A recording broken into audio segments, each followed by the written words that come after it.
Si vous avez plus de 55 ans et que vous ressentez parfois des douleurs dans les jambes ou une lourdeur dans les pieds, ce que je vais vous révéler pourrait changer votre vie. Saviez-vous que plus de la moitié des personnes de notre génération consomment des aliments qui aggravent leurs problèmes de circulation? Et si je vous disais qu'une solution simple existe? La mauvaise circulation touche une grande partie des personnes de notre âge. Nos vaisseaux sanguins, ces petits tuyaux qui transportent le sang, commencent à se boucher avec des dépôts de graisse. Imaginez les tuyaux de votre maison qui se bouchent progressivement. C'est exactement ce qui arrive à nos artères. Plus de 80% des personnes de plus de 65 ans sont touchées par ce problème. Les symptômes peuvent sembler anodins au début, jambes lourdes, pieds froids, crampes nocturnes, fourmillements. Mais avec le temps, ces symptômes peuvent s'aggraver et mener à des complications sérieuses. Pourquoi certaines personnes maintiennent une bonne circulation même après 60 ans? Quelle est l'erreur alimentaire courante que beaucoup d'entre nous commettons?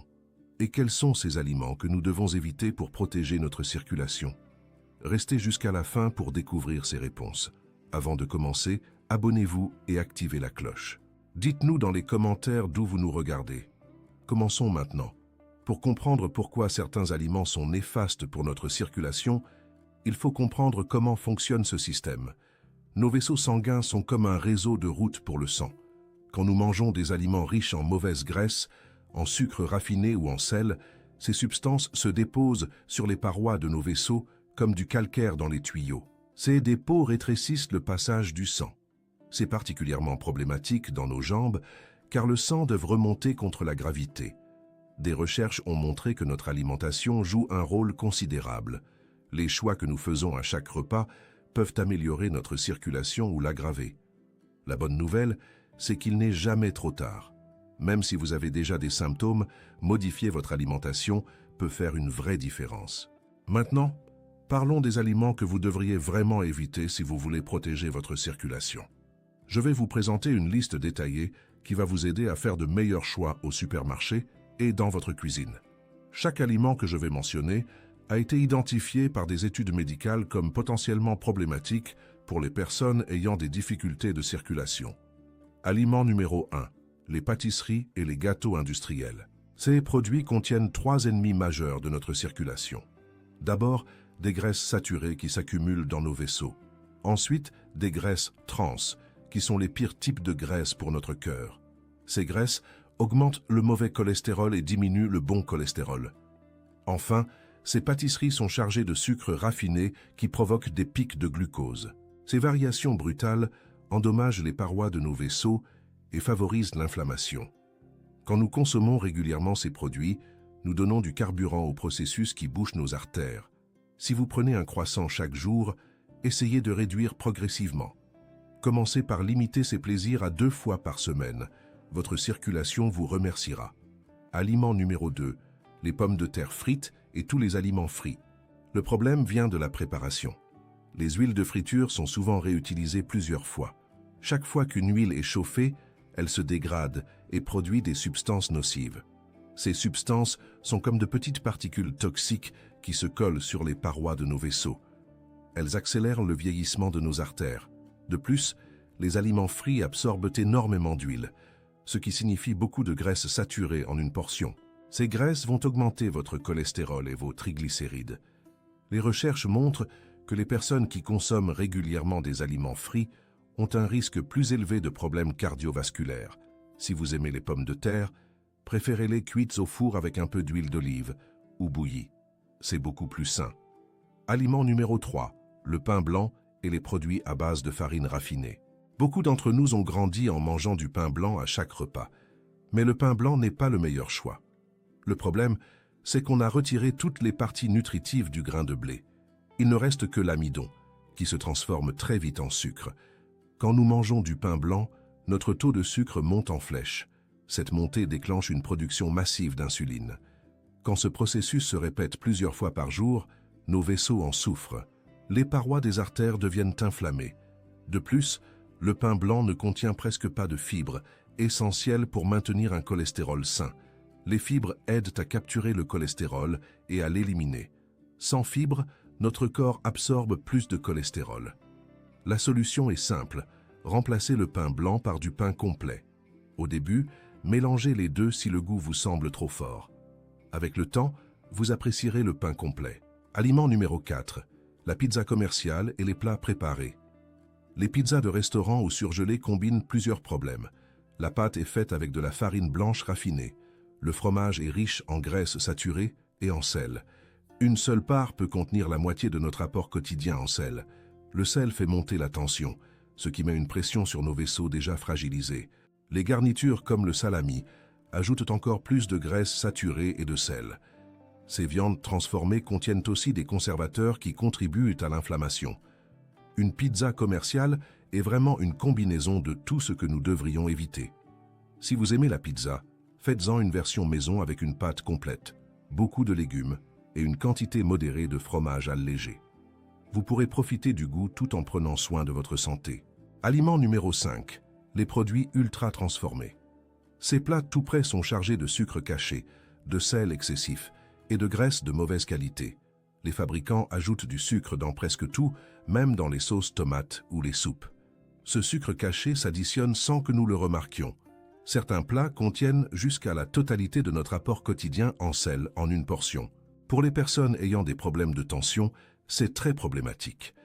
Les graisses utilisées sont souvent des huiles végétales bon marché, riches en graisses saturées. Ces produits contiennent aussi de nombreux additifs dont les effets sur notre santé ne sont pas toujours bien connus. Le meilleur conseil est de revenir à une cuisine simple et maison autant que possible. Préparez vos repas avec des ingrédients frais, même si ce sont des recettes simples. C'est l'une des meilleures choses pour votre circulation. Aliment numéro 6. Les aliments très riches en sel comme les charcuteries et les fromages affinés. Le sel est nécessaire, mais en très petite quantité.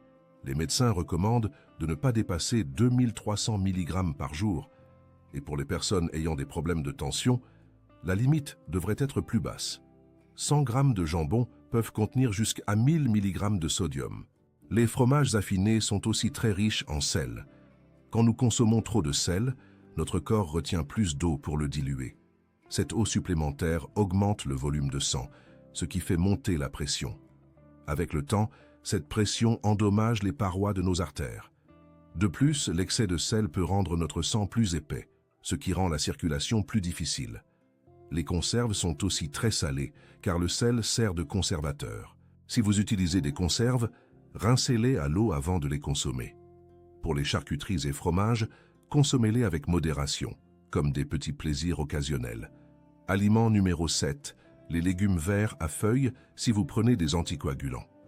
Normalement, les légumes verts sont excellents pour la santé, mais il y a une exception pour les personnes qui prennent certains médicaments pour fluidifier le sang.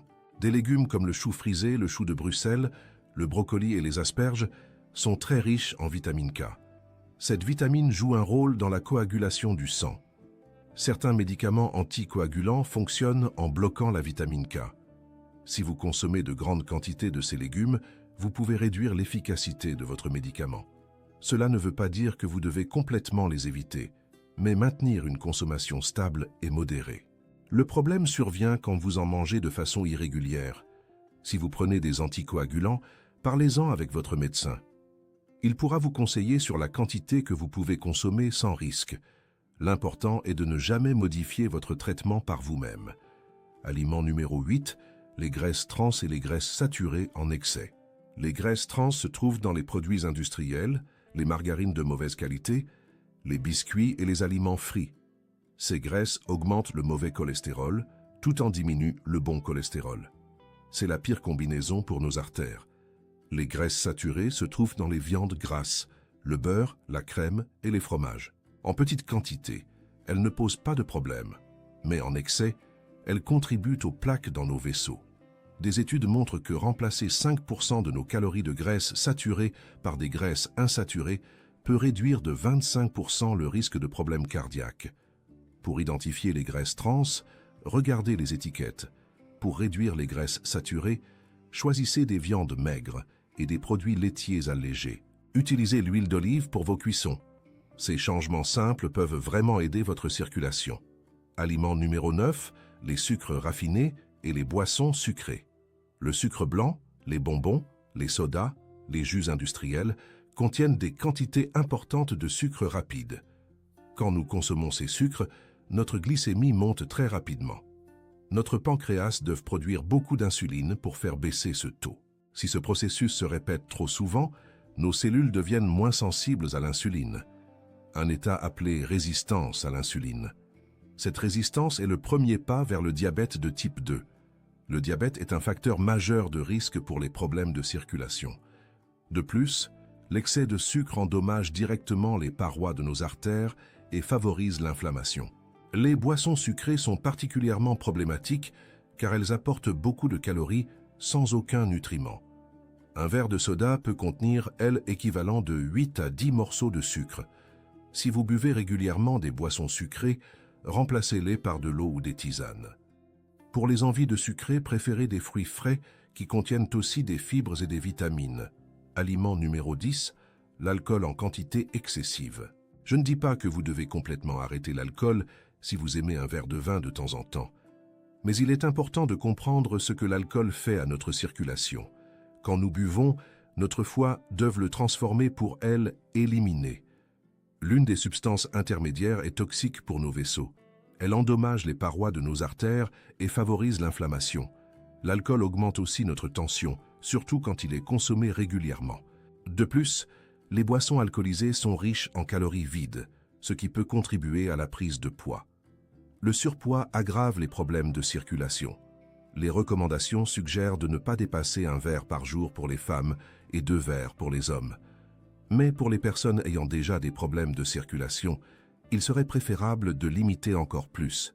Si vous buvez plusieurs verres chaque jour, essayez de réduire progressivement. Votre circulation vous remerciera. Aliment numéro 11, le jus de pamplemousse si vous prenez certains médicaments. Le pamplemousse contient des substances qui interfèrent avec de nombreux médicaments. Ces substances empêchent notre foie de décomposer correctement certains médicaments, ce qui peut faire augmenter leur concentration dans notre sang à des niveaux dangereux. Cela concerne particulièrement certains médicaments anticoagulants et pour la tension. Même un seul verre de jus peut modifier leur effet. Le problème, c'est que cette interaction peut durer plusieurs jours. Si vous prenez des médicaments pour votre circulation ou votre cœur, vérifiez toujours avec votre médecin si vous pouvez consommer du pamplemousse. Il existe d'autres agrumes tout aussi bons qui n'ont pas ces interactions, comme les oranges ou les citrons. C'est un changement simple qui peut éviter des complications. Aliment numéro 12, les produits laitiers entiers en grande quantité. Le lait entier, les fromages gras, la crème fraîche, le beurre contiennent des graisses saturées qui peuvent augmenter votre cholestérol et vos triglycérides. Cela ne veut pas dire que vous devez complètement éliminer les produits laitiers, car ils apportent du calcium et des protéines importantes pour nos os, surtout dans notre tranche d'âge. Le problème vient de la quantité et du type de produit que nous consommons. Si vous mettez de la crème dans votre café, mangez beaucoup de fromage et buvez du lait entier chaque jour, vous consommez probablement trop de graisses saturées. La solution est simple, choisissez des versions allégées. Le lait demi-écrémé contient autant de calcium que le lait entier, mais moins de graisse. Les yaourts nature allégés sont excellents. Pour le fromage, choisissez des versions à teneur réduite ou réduisez simplement les portions. Un petit morceau de bon fromage peut être plus satisfaisant qu'une grande portion. Pour la cuisine, remplacez la crème par du fromage blanc ou du yaourt. Ces petits changements peuvent réduire votre consommation de graisses saturées. Maintenant que nous avons vu tous ces aliments à éviter, parlons de ce que vous pouvez faire concrètement pour améliorer votre circulation. Le changement ne doit pas être brutal. Adoptez de nouvelles habitudes progressivement. Commencez par identifier dans cette liste les aliments que vous consommez le plus souvent. Si vous mangez du pain blanc à chaque repas, c'est peut-être par là qu'il faut commencer. Achetez du pain complet et mélangez-le d'abord avec votre pain blanc. Après quelques semaines, vous pourrez passer complètement au pain complet. Pour les aliments frits, essayez des versions cuites au four. Les pommes de terre au four avec un filet d'huile d'olive peuvent être tout aussi savoureuses. Si vous buvez des sodas, commencez par en boire un verre de moins par jour. Remplacez-le par de l'eau. Pour les plats préparés, essayez de cuisiner au moins un repas maison de plus par semaine. Vous pouvez commencer par des recettes simples. Une salade composée, une omelette aux légumes, un poisson grillé. L'important, c'est que vous preniez le contrôle de votre assiette. Lisez les étiquettes des produits. Regardez la quantité de sel, de sucre et de graisse. Comparez différentes marques. Avec le temps, lire les étiquettes deviendra naturel. N'oubliez pas que même de petits changements peuvent avoir un impact positif. Vous n'avez pas besoin de tout changer du jour au lendemain. Chaque aliment nocif que vous remplacez est une victoire. Soyez patient et célébrez chaque petit progrès. Il est important de mentionner quelques précautions. Si vous prenez des médicaments pour votre circulation, votre cœur ou votre tension, ne modifiez jamais votre traitement sans en parler à votre médecin. Les changements alimentaires sont destinés à compléter votre traitement, pas à le remplacer. Certaines personnes peuvent avoir des conditions médicales qui nécessitent des ajustements particuliers. Si vous avez des problèmes rénaux, vous devrez faire attention à certains minéraux. C'est pourquoi il est préférable de discuter de vos changements avec votre médecin.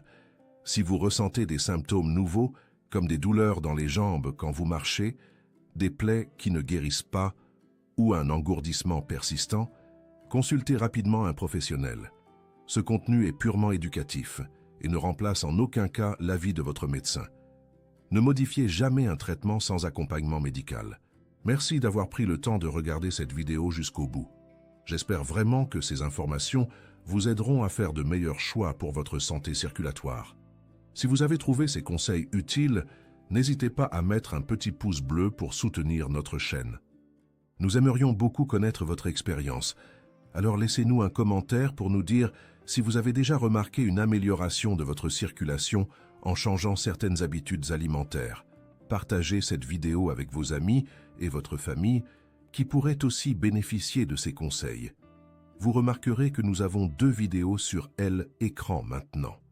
Je suis certain que vous apprécierez de continuer à regarder du contenu comme celui-ci. Prenez soin de vous et à très bientôt pour de nouveaux conseils santé.